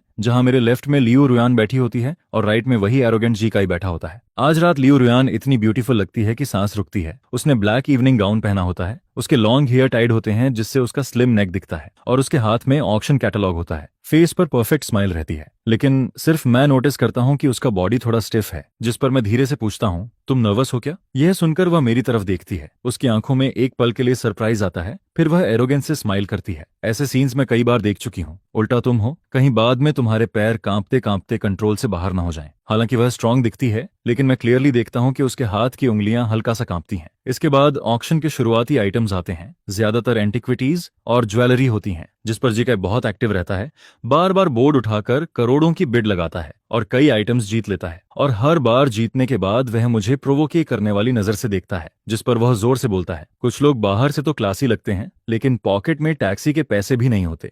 और यह सुनकर आसपास के लोग हल्का हंसते हैं, लेकिन मैं रिएक्ट नहीं करता। मैं बस उस मोमेंट का इंतजार कर रहा होता हूँ। इसके बाद होस्ट की आवाज एक्साइटेड हो जाती है। अब हम आज की सबसे इंपॉर्टेंट आइटम्स में से एक पेश करने जा रहे हैं, जिसे जियांग चेनक यूनिवर्सिटी की आर्ट हेड मिस लियू रुयान ने खुद बनाया है। यह सुनते ही रेड क्लॉथ हटाया जाता है और पूरा हॉल एक पल के लिए साइलेंट हो जाता है। फिर अचानक सप्रेस्ड शॉक की आवाजें उठती हैं। पेंटिंग में कोई फ्लावर्स या एब्स्ट्रैक्ट आर्ट नहीं होता, बल्कि एक रियलिस्टिक सीन होता है, जिसमें एक डार्क रेनी नाइट दिखाई जाती है। स्ट्रीट लाइट की येलो लाइट में शैडोज लंबी खिंचती हैं और एक बॉय व्हाइट शर्ट में पूरी तरह भीगा हुआ एक अननोन गर्ल के सामने खड़ा होता है, उसे प्रोटेक्ट करता हुआ, और उसके लेफ्ट आर्म से ब्लड टपकता है जो रेड फ्लावर्स की तरह फैलता जाता है। भले ही सिर्फ बैक दिखाई देती है, फेस क्लियर नहीं होता, लेकिन वहां मौजूद हर कोई तुरंत पहचान जाता है वह मैं हूं। जिस पर मैं उस पेंटिंग को देखता रह जाता हूं और मेरा दिल जैसे किसी ने कसकर पकड़ लिया हो। मुझे कभी नहीं पता था कि उस रात लियू रुयान की नजरों में मैं ऐसा दिखता हूं। यह सिर्फ पेंटिंग नहीं, एक साइलेंट कन्फेशन जैसा होता है, जिस पर जी काई का चेहरा तुरंत बदल जाता है। वह 3 साल से लियू रुयान को परस्यू कर रहा था, लेकिन कभी उसका हाथ भी नहीं पकड़ पाया, और मैं कुछ ही दिनों में उसके लिए इतना इंपॉर्टेंट बन जाता हूं। इसके बाद वह गुस्से में बोर्ड उठाता है 10 मिलियन, और दांत भींचते हुए कहता है कि वह इसे खरीद कर जला देगा। जिस पर एक और आवाज आती है कि इस पेंटिंग की आर्टिस्टिक वैल्यू भी बहुत हाई है और लियू फैमिली की रेप्यूटेशन भी जुड़ी है। फिर जी काई और जोर से बोलता है 50 मिलियन, और पूरे हॉल को घूरता है, जैसे चैलेंज कर रहा हो कि कोई उससे कंपेट ना करे। यह देखकर बाकी लोग धीरे धीरे पीछे हट जाते हैं, क्योंकि कोई भी उससे दुश्मनी नहीं लेना चाहता। होस्ट बोलता है 175 million, first time, second time, और अगर कोई और बिड नहीं करता तो ये पेंटिंग जी काई की हो जाएगी। जिस पर लियू रुयान नीचे बैठी होती है और उसका चेहरा थोड़ा पैल हो जाता है। वो इस पेंटिंग के जरिए अपने फीलिंग्स एक्सप्रेस करना चाहती थी, लेकिन अगर ये जी काई के हाथ में जाकर डिस्ट्रॉय हो गई तो सब खत्म हो जाएगा। वह इंस्टिंक्टिवली मेरी तरफ देखती है, लेकिन मैं स्ट्रेट बैठा रहता हूँ। मेरे हाथ बिल्कुल स्टिल होते हैं, और यह देखकर उसकी आंखों में डिसअपॉइंटमेंट आ जाती है। शायद वह मुझसे कुछ एक्सपेक्ट कर रही थी। लेकिन उसी मोमेंट जब होस्ट हैमर गिराने वाला होता है, मैं अपना बोर्ड उठा देता हूँ। 350 मिलियन। मेरी आवाज लाउड नहीं होती, लेकिन पूरे साइलेंट हॉल में थंडर की तरह गूंजती है। जिस पर लियू रुयान शॉक में मेरी तरफ मुड़ती है,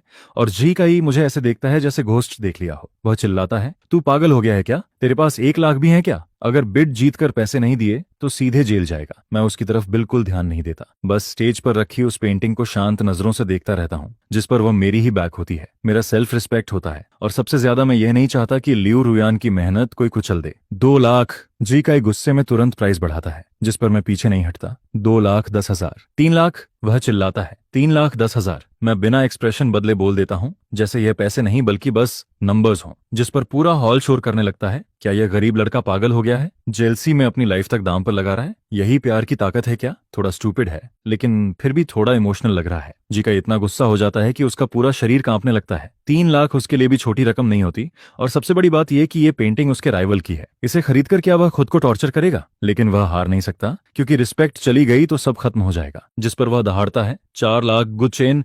मैं देखता हूं तुम कहां से लाते हो इतना पैसा। बाद में पेमेंट के वक्त मेरे सामने मत गिड़गिड़ाना। मेरे हाथों में ठंडा पसीना आ जाता है। यह अमाउंट पहले के डेट के साथ मिलकर लगभग 1 मिलियन के पास पहुंचता है, और मुझे लगता है जैसे मेरी सोल कांप रही है। फोन अब तक साइलेंट होता है। किम चू की तरफ से कोई मनी ट्रांसफर नहीं आता, कोई नोटिफिकेशन नहीं आता, और ये पूरा गेम मेरी लाइफ पर खेला जा रहा होता है। जिस पर मैं एक बार लियू रुयान की तरफ देखता हूँ। वह मुझे एक बहुत कॉम्प्लेक्स नजर से देख रही होती है, जिसमें शॉक, वरी और एक अजीब सा फीलिंग होता है जिसे मैं समझ नहीं पाता। इसके बाद मैं फिर से बोर्ड उठाता हूँ। मेरी आवाज भारी होती है लेकिन फर्म रहती है। 5 लाख। ये सुनते ही पूरा हॉल एक्सप्लोड हो जाता है। जी काय का मुंह खुला रह जाता है, और आखिर में वह गुस्से में बोर्ड फेंक देता है। बहुत अच्छा, 5 लाख देकर एक बेकार पेंटिंग खरीद। अब देखता हूं तू इसे कैसे हैंडल करेगा। गार्ड्स, इसे नजर में रखना, कहीं भाग न जाए। होस्ट की आवाज एक्साइटमेंट में कांपती है। 1,75,00,000। First time, second time, third time, sold. जिस पर हैमर की आवाज पड़ते ही मेरी सारी ताकत खत्म हो जाती है और मैं चेयर पर गिर जाता हूँ। सब खत्म हो गया। इतना पैसा चाहे मैं खुद को बेच दूं, ऑर्गन बेच दूं,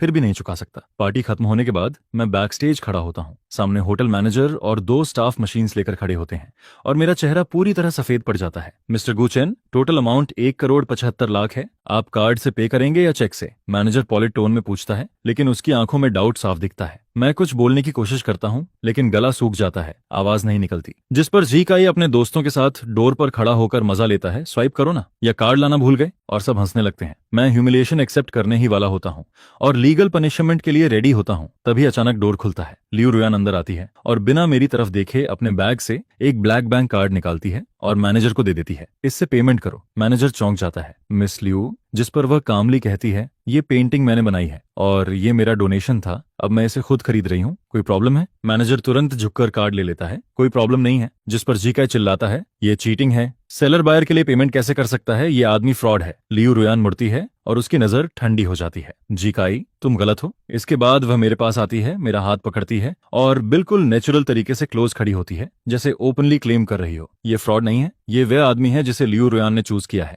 1,75,00,000 क्या चीज है? अगर ये पूरा होटल भी मांग ले तो मैं उसे भी खरीद दूंगी। कोई प्रॉब्लम है? जिस पर पूरा हॉल साइलेंट हो जाता है। जीकाई का चेहरा हरा से सफेद हो जाता है और वह आखिरकार पीछे हटकर चला जाता है। मैं वहीं खड़ा रह जाता हूँ, उसके हाथ की सॉफ्टनेस फील करता हूँ और दिमाग खाली हो जाता है। बस उसके वर्ड्स गूंजते रहते हैं। यह वह आदमी है जिसे मैंने चूज किया है। स्टाफ के जाने के बाद रूम में सिर्फ हम दोनों रह जाते हैं, जिस पर वह मेरा हाथ छोड़ देती है और उसकी क्वीन जैसी ऑरा तुरंत गायब हो जाती है और फेस पर साफ पेन दिखता है। 1,75,00,000 था यह। वह चेस्ट पकड़कर मुझे घूरती है। गुचैन, तुम सच में पैसे उड़ाने वाले हो। पता है इतने पैसों में कितने बैग्स आ जाते? मैं उसे देखता हूँ और अचानक मेरी टेंशन गायब हो जाती है और पता नहीं क्यों मैं हंस पड़ता हूँ। हंस क्या रहे हो? वह मुझे पिंच करती है। ये पैसा लोन है, बाद में काम करके इंटरेस्ट के साथ चुकाना पड़ेगा। मैं सीरियस होकर सिर हिलाता हूँ। ठीक है, पूरी लाइफ तुम्हारे लिए काम करूंगा। जिस पर वह एक पल के लिए फ्रीज हो जाती है और उसके गाल हल्के लाल हो जाते हैं। फिर वह नजरें चुरा लेती हैं। किसने कहा पूरी लाइफ के लिए? तुम खुद ही बोल रहे हो। इसके बाद वह टेबल से पैक्ड पेंटिंग उठाती है और धीमी आवाज में कहती है, चलो मुझे घर छोड़ दो, बाहर शायद बारिश हो रही है। मैं चुपचाप उसके पीछे चलने लगता हूँ, जिस पर फोन वाइब्रेट करता है। गुड जॉब, प्रोसेस रिस्की था लेकिन रिजल्ट मुझे पसंद आया। किम चू का मैसेज आता है, लेकिन इस बार मैं रिप्लाई नहीं करता और लियू रुयान की बैग को देखते हुए पहली बार मेरे अंदर रेबेलियन का थॉट आता है। इस बार मैं किम चू के लिए नहीं, सिर्फ उसके लिए खड़ा हूँ। जिस पर बाहर जोरदार बारिश हो रही होती है, जैसे आसमान खुद इस नाइट को ड्रामेटिक बना रहा हो और पूरा जियांग चेनग पानी की सफेद चादर में ढक जाता है। लियू रुयान की रेड स्पोर्ट्स कार उस बारिश में लाइटनिंग की तरह चमकती है, लेकिन लाइटनिंग भी कभी कभी बुझ जाती है। जब कार माउंटेन रोड के पास पहुंचती है तो अचानक इंजन बंद हो जाता है। डैमिट, लियू रुयान स्टीयरिंग पर हाथ मारती है। यह कार भी अभी ही खराब होनी थी। यह जगह पूरी तरह खाली होती है।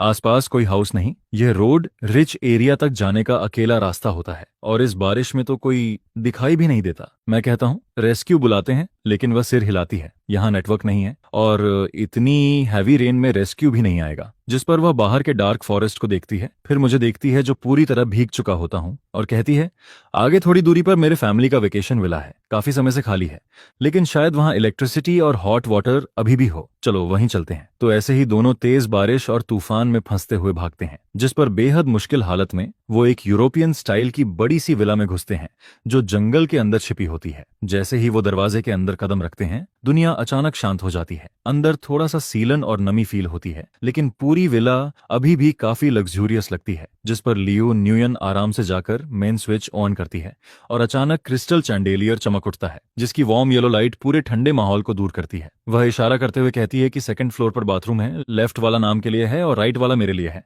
और कप बोर्ड में बाथरूम रखा है। वह अपने भीगे हुए कपड़ों से पानी टपकाते हुए कमांड देती है कि जल्दी जाकर हॉट वाटर से नहा लो, नहीं तो वॉन्ड इन्फेक्शन हो सकता है। इसके बाद करीब आधे घंटे में लिविंग रूम में फायरप्लेस जल जाती है और आग की लपटें क्रैकलिंग साउंड के साथ जलती रहती हैं। मैं एक लूज व्हाइट बॉथरोब पहनकर नीचे आता हूँ, जिस पर लियो न्यूयेन पहले से नहाकर कारपेट पर बैठी होती है। वह सिल्क नाइट ड्रेस में होती है और हाथ में 2 वाइन ग्लासेस और एक रेड वाइन बॉटल पकड़े रहती है, जिस पर वह हल्का सा ग्लास घुमाते हुए कहती है, एक ड्रिंक साथ में लेते हैं। और उसकी आंखें डिम लाइट में थोड़ी ड्रीमी लगती हैं। मैं थोड़ा हेजिटेट करता हूँ, फिर जाकर उसके सामने बैठ जाता हूँ। वह बताती है कि ये वाइन उसने वाइन कैबिनेट से मिली है और ये 1982 की रेयर वाइन है। वह मेरे लिए एक ग्लास भरते हुए कहती है कि इसका एक सिप भी लाखों का होता है और आज मैं काफी लकी हूँ। मैं ग्लास उठाकर एक सिप लेता हूँ। टेस्ट थोड़ा बिटर लगता है, लेकिन उसकी स्वीटनेस काफी देर तक बनी रहती है। बाहर थंडर गूंज रहा होता है और बारिश तेजी से ग्लास विंडो पर गिरती रहती है। अंदर फायरप्लेस की वार्मथ और वाइन की खुशबू पूरे माहौल को कोजी बना देती है, जिस पर ऐसा प्राइवेट एनवायरनमेंट इमोशंस को इजीली ट्रिगर करता है और इंसान अपनी गार्ड छोड़ने लगता है। इसके बाद कुछ ड्रिंक्स के बाद लियो न्यूयेन के चीक्स हल्के रेड हो जाते हैं और वह अब वो एरोगेंट रिच लेडी नहीं लगती, बल्कि एक सिंपल गर्ल की तरह लगती है जो दिल की बात शेयर करना चाहती है। वह मुझे थोड़ी ब्लर्ड आइज से देखती है और पूछती है कि आज ऑक्शन में मैंने 1.75 बिलियन क्यों बिड किया, जबकि मुझे पता था कि मैं अफोर्ड नहीं कर सकता। जिस पर मेरा हाथ ग्लास पर कस जाता है, क्योंकि ये सवाल काफी डेंजरस होता है। सच बोलूं तो ये किम चू का ऑर्डर था, और झूठ बोलूं तो अपनी रिस्पेक्ट बचानी थी। लेकिन उसकी साफ आंखों को देखकर मैं न झूठ बोल पाता हूँ और न ही वो हार्श ट्रुथ बताना चाहता हूँ। मैं नीचे वाइन को देखते हुए कहता हूँ कि उस पेंटिंग में मैं खुद को बहुत ब्रेव देखता हूँ, और मैं खुद को खरीदना चाहता था, एक ऐसा इंसान जो उसे प्रोटेक्ट कर सके। जिस पर लियो न्यूयन शॉक हो जाती है, क्योंकि उसने ऐसा आंसर एक्सपेक्ट नहीं किया होता, और ये सिंपल वर्ड्स उसके दिल को छू जाते हैं। वह अंदर ही अंदर सोचती है कि शायद वो सच में फॉल हो रही है, और क्या मैं उसे टीज कर रहा हूं। लेकिन मेरी आईज पूरी सिंसियरिटी दिखाती हैं। इसके बाद वह थोड़ा आगे झुकती है और पूछती है कि क्या मुझे उस पेंटिंग का असली नाम पता है। मैं इंस्टिंक्टिवली पीछे हटने की कोशिश करता हूँ, लेकिन पीछे सोफा होने की वजह से रुक जाता हूँ और कहता हूँ कि उसका नाम प्रोटेक्टर है, जैसा होस्ट ने बताया था। जिस पर वह हल्का सा हंसती है और मेरी चेस्ट को फिंगर से टच करते हुए सर्कल्स बनाती है और कहती है कि वो नाम फेक था, असली नाम प्रे है। ये सुनकर मैं पूरी तरह स्टिफ हो जाता हूँ और दिमाग में सवाल चलता है कि प्रे कौन है और हंटर कौन। लियो न्यूयन मेरे रिएक्शन को देखकर अंदर ही अंदर एंजॉय करती है, और नशे में वो आखिरकार वो सवाल पूछ लेती है जो काफी समय से उसके मन में होता है। वह कहती है कि मुझे सच सच जवाब देना होगा, वरना वो मुझे बाहर बारिश में फेंक देगी। और फिर पूछती है कि अगर वो रिच नहीं होती, अगर हॉस्पिटल केयर और पैसे कुछ भी नहीं होता, तो क्या मैं उस रात उसे बचाता। जिस पर मैं उसकी आंखों में जलती हुई रिफ्लेक्शन को देखता हूँ और याद करता हूँ कि किम चू का मिशन मिलने से पहले ही यूनिवर्सिटी इवेंट में मैंने उसे स्टेज के कोने में बैले प्रैक्टिस करते हुए देखा था, और तभी से वो मेरे दिमाग में बस गई थी। मैं फॉर्मली जवाब देता हूँ कि चाहे वो कोई भी हो, रिच हो या नहीं, अगर वो वही है तो मैं उसे हमेशा बचाता। जिस पर उसकी सांस रुक जाती है, क्योंकि उसने बहुत लोगों को देखा है और उनकी फेक बातें सुनी है, लेकिन वो सच्चाई पहचान सकती है। मेरी आंखों में कोई इंप्यूरिटी नहीं होती, जिस पर उसके अंदर एक स्ट्रॉन्ग इमोशन उठता है। इसके बाद वह खुद को कंट्रोल नहीं कर पाती और मुझे इडियट कहकर अचानक मेरी कॉलर पकड़कर मुझे अपनी तरफ खींचती है, जिस पर मेरा दिमाग ब्लैंक हो जाता है। और तभी उसी मोमेंट पर फोन की लाउड रिंगटोन उस माहौल को तोड़ देती है और दोनों तुरंत अलग हो जाते हैं, जैसे इलेक्ट्रिक शॉक लगा हो। लियो न्यूयन जल्दी से फोन उठाती है और देखती है कि बैटरी लो वार्निंग आ रही है, जिस पर उसे याद आता है कि यही फोन किम चू आइडेंटिटी के लिए यूज हो रहा है, और अगर ये बंद हो गया तो सब एक्सपोज हो सकता है। वह तुरंत हाफ सोबर हो जाती है और कहती है कि वो वॉशरूम जा रही है, और जल्दी से ऊपर चली जाती है। मैं अपने लिप्स को टच करता हूँ, जैसे अभी भी उसकी वार्मथ महसूस हो रही हो, और धीरे से बोलता हूँ कि बस थोड़ा सा और, जिसमें रिग्रेट भी होता है और थोड़ी रिलीफ भी। वहीं दूसरी तरफ लियो न्यूयन वॉशरूम में जाकर दरवाजे से टिककर तेज सांस लेती है और खुद से कहती है कि वो ऑलमोस्ट किस करने वाली थी। वह मिरर में खुद को देखती है, जहां उसका चेहरा पूरी तरह रेड हो रहा होता है, और खुद को डांटती है कि वो यहाँ उसे टीज करने आई थी, लेकिन खुद ही कंट्रोल खोने लगी। इसके बाद वह फोन चार्ज पर लगाती है, और थोड़ा काम होने के बाद उसका प्लेफुल नेचर फिर से जागता है। वह सोचती है कि रियल लाइफ में किस नहीं कर पाई, तो ऑनलाइन उसे टीज करेगी। जिस पर वह किम चू अकाउंट से मुझे मैसेज भेजती है कि हम दोनों एक ही रूम में हैं, और अगर मैंने लियो न्यूयन को टच किया तो वो मेरे हाथ तोड़ देगी। मैं नीचे मैसेज पढ़कर बस हेल्पलेस स्माइल करता रहता हूँ, जिस पर मैं तुरंत रिप्लाई करता हूँ, बॉस आप ज्यादा सोच रही हैं, मैं ऐसा कैसे कर सकता हूँ। मैसेज भेजने के बाद मैं ऊपर सेकंड फ्लोर के उस बंद दरवाजे की तरफ देखता रहता हूँ, और सच कहूं तो हिम्मत नहीं है, लेकिन अभी कुछ देर पहले मैं सच में उसे किस करना चाहता था। उस बारिश भरी रात के उस अधूरे किस के बाद मेरे और लियो न्यूयन के बीच एक अजीब सी साइलेंस आ जाती है। बाहर से देखें तो हम दोनों एक ऑफिशियल कपल की तरह लगते हैं, जिसे पूरा कॉलेज एक्सेप्ट करता है। लियो न्यूयन अब उस रेड लग्जरी कार में नहीं बैठती, बल्कि धीरे धीरे मेरी पुरानी रिपेयर्ड बाइकल के पीछे बैठने की आदत डाल लेती है, हाथ में 7 रुपए वाली आइसक्रीम पकड़े और एक नॉर्मल केयर फ्री गर्ल की तरह हंसती रहती है। जिस पर मैं भी पहले जैसा नहीं रहता, अब सिर्फ ड्राई ब्रेड खाने वाला गरीब लड़का नहीं, बल्कि मेरे लिप्स पर अक्सर एक सॉफ्ट स्माइल रहती है,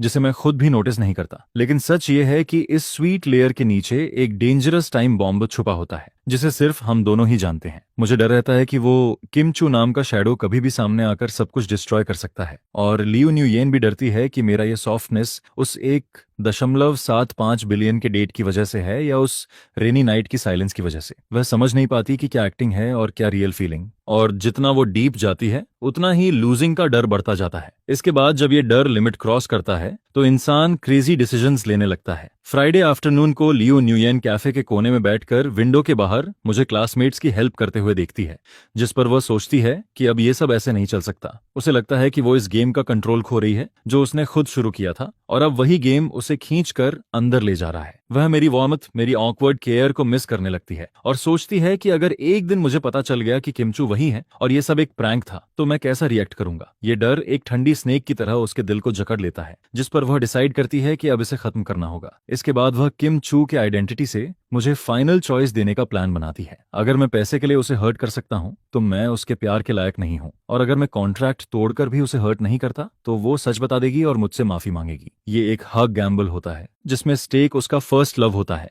वह एक बैकअप फोन निकालकर एक ऐसा मैसेज टाइप करती है जो सब कुछ डिस्ट्रॉय कर सकता है। इधर मैं बुक्स शिफ्ट करके एडमिन बिल्डिंग तक पहुंचता हूं, तभी पॉकेट में फोन वाइब्रेट करता है, जिस पर मेरी स्माइल तुरंत फ्रीज हो जाती है। कई दिनों से किमचू साइलेंट था और मुझे लगा था कि शायद वो मुझे भूल गया है, लेकिन मैं गलत था, क्योंकि ये डेविल कभी जाता ही नहीं। मैसेज आता है, आजकल बड़ी आराम की जिंदगी जी रहे हो कुथान, लगता है तुम भूल गए हो कि तुम कौन हो। जिस पर मैं एक एम्प्टी स्टेयरवे में जाकर डीप ब्रेथ लेता हूं और रिप्लाई करता हूं, बॉस मैं नहीं भूला, मैं प्लान के अनुसार ही चल रहा हूं। वह तुरंत जवाब देता है, प्लान? तुम्हारा प्लान ये है कि तुम उससे प्यार करने लगो? मैंने कहा था उसे फॉल कराओ और फिर छोड़ दो, ये नहीं कि खुद ही इन्वॉल्व हो जाओ। इसके बाद वह कहता है कि वो इस गेम से बोर हो गया है और अब कर्टेन गिराना चाहता है। वह बताता है कि नेक्स्ट वेडनेसडे लियो न्यूयेन का 22वें बर्थडे है और उसके फैमिली ने सबसे बड़े बैंक्वेट हॉल में पार्टी रखी है, जहां पूरे सिटी के एलीट लोग और उसके पेरेंट्स भी होंगे, और यही परफेक्ट मौका है। मेरा दिल कस जाता है और एक ठंडी लहर पैरों से लेकर सिर तक दौड़ जाती है। जिस पर मैं पूछता हूं, आप मुझसे क्या करवाना चाहते हैं? जिस पर वह कहता है कि केक कटिंग के समय सबके सामने, मीडिया कैमरों के सामने, मुझे केक उसके फेस पर मारना है और सबको बताना है कि मैंने उसे कभी प्यार नहीं किया। मैं सिर्फ पैसे के लिए उसके पास गया था और मुझे उसके जैसे रिच गर्ल्स फेक और डिस्गस्टिंग लगते हैं, और फिर उसके दिए हुए सारे गिफ्ट्स फेंक कर वहां से चला जाऊं। वह कहता है कि यही परफेक्ट रिवेंज होगा। मैं स्क्रीन पर उन वर्ड्स को देखता रहता हूं। हर वर्ड एक नाइफ की तरह लगता है। ये सिर्फ ब्रेकअप नहीं, ये सोशल डेथ है। ये उसकी डिग्निटी और फीलिंग्स को सबके सामने क्रश करना है। जिस पर मैं तुरंत रिप्लाई करता हूं कि मैं ये नहीं कर सकता, लेकिन मेरी फिंगर्स लगातार कांपती रहती हैं। वह हंसते हुए जवाब देता है कि क्या मुझे लगता है कि डेट चुकाने के बाद मैं फ्री हो जाऊंगा, और मुझे याद दिलाता है कि कॉन्ट्रैक्ट में 10 गुना पेनल्टी क्लॉज है। फिर वह मेरी ग्रैंडमदर की हेल्थ का जिक्र करता है कि नेक्स्ट वीक सर्जरी के लिए 1.05 बिलियन डिपॉजिट चाहिए, वरना हॉस्पिटल एडमिट नहीं करेगा। यह सुनकर मैं दीवार से टिक जाता हूं, जैसे सांस रुक रही हो। ये एक सीधी धमकी होती है। मैं जवाब देता हूं कि पैसे मैं किसी भी तरह लौटा दूंगा, चाहे किडनी बेचनी पड़े, लेकिन ये काम नहीं कर सकता क्योंकि लियो न्यूयेन इनोसेंट है, उसने कभी कुछ गलत नहीं किया। जिस पर वह कोल्ड टोन में कहता है कि ये सब चैरिटी है, जैसे कोई बेगर को कॉइन देता है, और पूछता है कि क्या मैं इसे लव समझ रहा हूं, और मुझे नेइव कहता है। फिर वह फाइनल वार्निंग देता है कि अगर मैंने वेडनेसडे रात 8 बजे तक उसका ऑर्डर फॉलो नहीं किया तो वह फंडिंग विड्रॉ कर देगा और मुझ पर फ्रॉड केस डालकर मुझे जिंदगी भर के लिए जेल भेज देगा। वह आखिरी में कहता है, चूज करो, अपना लव या अपनी ग्रैंडमदर की लाइफ। स्क्रीन धीरे धीरे डार्क हो जाती है, जिस पर मैं दीवार से नीचे फिसल जाता हूं और जमीन पर बैठकर अपने बाल पकड़ लेता हूं। बाहर स्टेयरकेस पर सनलाइट चमक रही होती है, बर्ड्स चहक रहे होते हैं, लेकिन मेरी दुनिया में सर्दियों की ठंड शुरू हो चुकी होती है। इसके बाद के दिनों में मैं एक सोललेस बॉडी की तरह जीता हूं, जिस पर लियो न्यूयन मेरी हालत नोटिस कर लेती है और पूछती है, क्या हुआ तुम्हें? 2 दिन से ऐसे खोए खोए क्यों हो? कहीं तबीयत तो खराब नहीं? मैं अचानक रियलिटी में आता हूं और उसके उस खूबसूरत चेहरे को देखता रह जाता हूं, जिस पर उसकी आंखों में जो कंसर्न दिखती है वो बिल्कुल रियल और साफ होती है। और अगर मुझे ऐसी लड़की को उसके बर्थडे पर सबके सामने इंसल्ट करना पड़े तो मैं उससे अच्छा खुद को खत्म करना पसंद करूंगा। मैं जबरदस्ती मुस्कुराते हुए कहता हूं, कुछ नहीं, बस एग्जाम प्रिपरेशन की वजह से थोड़ा टायर्ड हूं। जिस पर लियो न्यूयेन मुझे इडियट कहती है और अपने बैग से विटामिन का एक बॉक्स निकालकर मेरी तरफ बढ़ाती है और साथ में एक गोल्डन इनविटेशन कार्ड भी दे देती है। वह कैजुअली बुक पढ़ने का नाटक करती है, लेकिन उसके कान पहले ही लाल हो चुके होते हैं, और धीरे से बोलती है कि नेक्स्ट वेडनेसडे उसका बर्थडे है और भले ही उसे ऐसे इवेंट्स पसंद नहीं, लेकिन उसके पेरेंट्स इंसाइट कर रहे हैं और मुझे जरूर आना होगा क्योंकि मैं उसका डांस पार्टनर हूँ। मैं उस रेड इनविटेशन कार्ड को देखता हूँ और टेबल के नीचे मेरे हाथ कसकर मुट्ठी बन जाते हैं, नेल्स स्किन में चुभते रहते हैं। फिर भी मैं धीरे से कहता हूँ, ठीक है, मैं आऊंगा। जिस पर उसे बिल्कुल अंदाजा नहीं होता कि मेरे इस ठीक है के पीछे कितनी डेस्पिरेशन छुपी है, और वह खुश होकर मेरे पैर को हल्के से किक करती है और याद दिलाती है कि मुझे वही स्वान सूट पहनना है क्योंकि वो हमारी बैटल आउटफिट है। उसकी ब्राइट स्माइल देखकर मेरा दिल जैसे किसी आरी से काटा जा रहा होता है। उस रात मैं हॉस्टल वापस नहीं जाता, बल्कि पागलों की तरह साइकिल चलाते हुए पूरे जियांग सिटी की गलियों में घूमता रहता हूँ। मैं हर बैंक में जाता हूँ, हर पार्ट टाइम जॉब एजेंसी में पूछता हूँ, यहाँ तक कि इलीगल लोन देने वालों तक पहुंच जाता हूँ, लेकिन हर जगह सेम जवाब मिलता है, स्टूडेंट के पास कोलेटरल नहीं है, ज्यादा से ज्यादा 15 से 20 लाख मिल सकते हैं, उससे ज्यादा नहीं। जिस पर रियलिटी एक ठंडी दीवार की तरह मुझसे टकराती है और मेरा सिर फटने जैसा महसूस होता है क्योंकि मुझे लाखों नहीं, पूरे 1 बिलियन की जरूरत है। लेट नाइट मैं रिवर साइड बेंच पर बैठा होता हूँ, काले पानी को देखते हुए, और फोन में किम चू का काउंटडाउन मैसेज दिखता रहता है जिसमें सिर्फ 3 दिन बचे होते हैं। मैं वॉलेट निकालता हूँ जिसमें ग्रैंडमदर की फोटो होती है, और आंखें बंद करते ही लियो न्यूयेन के साथ वो अधूरा के सामने आ जाता है। एक तरफ ब्लड रिलेशन का प्यार और दूसरी तरफ दिल में बस चुका लव, जिस पर मैं आसमान की तरफ देखकर सोचता हूँ कि आखिर मेरे साथ ही ऐसा क्यों हो रहा है। तभी अचानक फोन बजता है। सिटी हॉस्पिटल से कॉल आता है और आवाज आती है कि मेरी ग्रैंडमदर को एक्यूट हार्ट फेलियर हुआ है और तुरंत सर्जरी करनी होगी वरना देर हो जाएगी। यह सुनते ही मेरी दुनिया टूट जाती है। हॉस्पिटल कॉरिडोर हमेशा की तरह ठंडा और डरावना लगता है। इमरजेंसी रूम के बाहर रेड लाइट जल रही होती है और डॉक्टर मुझे क्रिटिकल कंडीशन रिपोर्ट और पेमेंट स्लिप पकड़ाते हुए कहता है कि तुरंत सर्जरी करनी होगी, 300 मिलियन डिपॉजिट अभी देना होगा और आगे 200 मिलियन और लगेंगे। मैं उस बिल को पकड़कर खड़ा रहता हूँ। कुछ कागज होते हैं लेकिन उनका वेट हजारों किलो जैसा लगता है और मेरे अकाउंट में सिर्फ 20 लाख होते हैं जो कुछ भी नहीं है। मैं बिलिंग काउंटर के सामने खड़ा होता हूँ और रेड डिस्प्ले स्क्रीन को देखते हुए दुनिया घूमती हुई लगती है। कानों में आवाज गूंजती रहती है। तभी फोन फिर वाइब्रेट करता है और मैसेज आता है कि मेरी ग्रैंडमदर आईसीयू में है और सरकास्टिकली पूछा जाता है कि क्या मैं 300 मिलियन अरेंज कर सकता हूं, जिस पर मेरी आंखें लाल हो जाती हैं और मैं तुरंत कॉल बैक करता हूं और कनेक्ट होते ही जानवर की तरह चिल्लाता हूं कि क्या वो पागल है,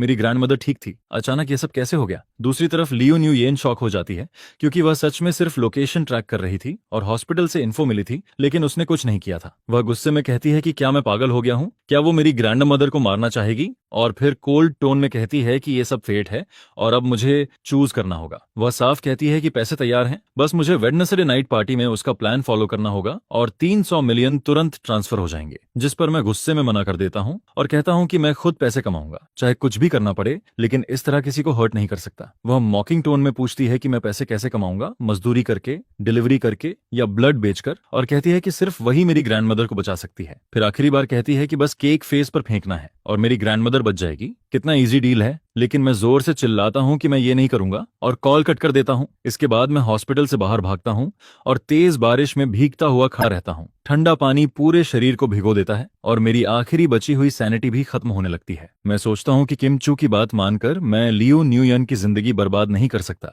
लेकिन अपनी ग्रैंडमदर को मरते हुए भी नहीं देख सकता। जिस पर मैं डिसाइड करता हूं कि चाहे चोरी करनी पड़े, रॉबरी करनी पड़े या अपनी जान दांव पर लगानी पड़े, मुझे पैसे लाने ही होंगे। मैं बारिश में पागलों की तरह दौड़ता रहता हूं, दिमाग में हर पॉसिबल ऑप्शन खोजता रहता हूं और अचानक मुझे एक आदमी याद आता है, कंस्ट्रक्शन साइट वाला लॉन्ग। मैं कांपते हाथों से उसका नंबर डायल करता हूं और कॉल कनेक्ट होते ही कहता हूं कि मुझे आज रात ही 1.05 बिलियन चाहिए। दूसरी तरफ कुछ देर साइलेंस रहता है, फिर वह हंसते हुए कहता है कि यह छोटी रकम नहीं है और स्टूडेंट के लिए लीगल तरीका तो पॉसिबल नहीं है, लेकिन एक रिस्की काम है। वह बताता है कि एक एक्सपेरिमेंटल ड्रग ट्रायल चल रहा है जिसमें ऑर्गन फेलियर का रिस्क है और एक बार के लिए 700 मिलियन मिलेंगे। मैं बिना हिचक पूछता हूं कि क्या और कोई तरीका है, क्योंकि 700 मिलियन भी कम है। जिस पर वह थोड़ा शॉक्ड होकर कहता है कि एक और ऑप्शन है, अंडरग्राउंड फाइट अरीना में डेथ मैच, जहां अगर मैं 3 राउंड सर्वाइव कर गया तो 300 मिलियन मिलेंगे, लेकिन ओपोनेंट एक रिटायर्ड मुay थाई फाइटर है जो पहले भी किसी को कोमा में डाल चुका है। ये सीधा अपनी जान दांव पर लगाने जैसा होता है, लेकिन मेरे पास कोई चॉइस नहीं होती। जिस पर मैं बिना रुके बोलता हूं, मैं दोनों करूंगा, आज फाइट और कल ड्रग ट्रायल। यह सुनकर वह चौंक जाता है और कहता है, तुम पागल हो गए हो,